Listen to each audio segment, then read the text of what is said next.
Aku ucapkan selamat datang dan terima kasih atas kehadirannya di sesi webinar persiapan PhD bareng aku di malam hari ini. Hari ini kita akan bahas tentang serba-serbi apa aja sih yang harus teman-teman siapkan untuk kuliah PhD. Dan kalau misalnya teman-teman join ke sini dari link yang ada di postingan aku harap sih teman-teman udah kenal ya sama aku. Tapi nggak apa-apa, aku tetap mau pamer dengan memperkenalkan diri terlebih dahulu. Jadi nama lengkap aku Ahyarini Zakya, aku biasa dipanggil Dini. Kalau orang baru kenal, biasanya manggilnya Ahyar, atau kalau kenalnya cuma di Instagram, biasanya manggilnya Ahyar DZ. Karena itu dulu handle Instagram aku. Aku S2 dan S3-nya sekarang di Inggris, Alhamdulillah. Dulu S2 di Nottingham, dan sekarang S3-nya di Manchester. Aku ngambil PhD in Dental Health Sciences, dan fokus penelitiannya ada pada dental education. Kalau teman-teman mau connect, bisa lihat Instagram aku ya di @ahyarnizak ya.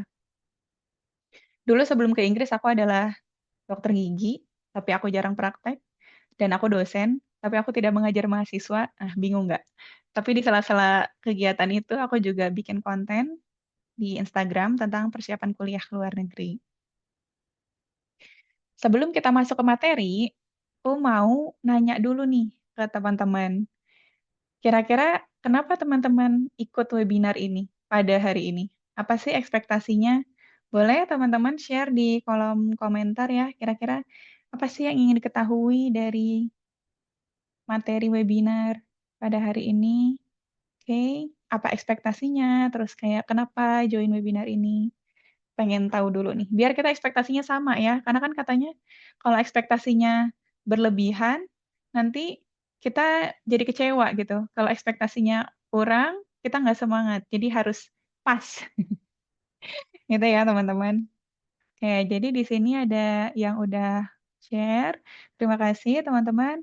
Mau meyakinkan diri buat ambil PhD. Oke, nanti kita coba cek ya bagaimana cara meyakinkan diri sendiri. Terus dapat insight gimana persiapannya.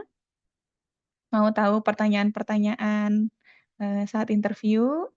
Oke, terus oke mau tahu gimana cara mulai daftar PhD-nya dan mau dapat cerita yang real life untuk kuliah di luar negeri. Oke, semoga ekspektasi teman-teman bisa tercapai ya, karena pada hari ini aku menyusun materinya sebagai 4 komponen.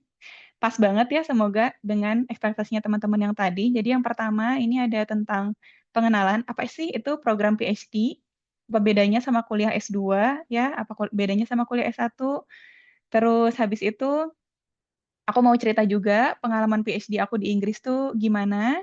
Habis itu kita akan masuk ke gimana proses pendaftaran PhD-nya.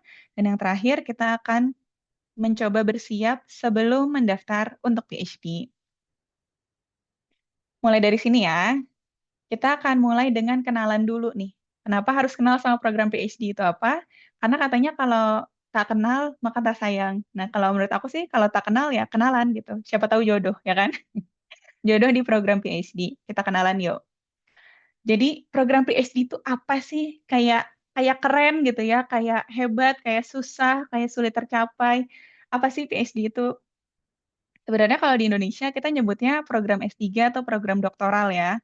Program PhD itu adalah program perkuliahan pasca sarjana setingkat doktor yang menekankan pada kontribusi baru terhadap ilmu pengetahuan.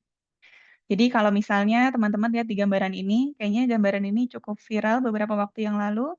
Kalau misalnya kita lihat ini adalah tingkat pengetahuan umat manusia yang sekarang gitu. Kita belajar nih dari tingkat sekolah dasar, sekolah menengah, S1, S2 gitu ya. Itu tuh kita belajar di lingkup pengetahuan yang sudah manusia ketahui. Kalau S1 mungkin penelitiannya deskriptif. Ada fenomena apa, kita jelaskan. Kalau S2 itu korelatif. Kita mencoba mencari, misalnya penyebabnya apa gitu. Tapi kalau penelitian S3, kita tuh harus menentukan dari masalah yang sudah ada, apa langkah atau solusi baru yang bisa kita tawarkan. Nah, dengan menawarkan solusi itu, kita jadinya berkontribusi pada perluasan pengetahuannya manusia. Dan yang PhD di dunia ini kan nggak cuma satu orang ya, agak banyak gitu, meskipun nggak sebanyak yang S1 ataupun S2. Tapi dengan setiap penelitian itu, nanti lama-lama batas pengetahuan manusia ini akan bergeser bergeser bergeser, sampai akhirnya pengetahuan manusia semakin luas dan berkembang. Jadi itulah kira-kira kuliah PhD yang, akan dilakukan oleh teman-teman nanti ya, berkontribusi pada pengembangan ilmu pengetahuan.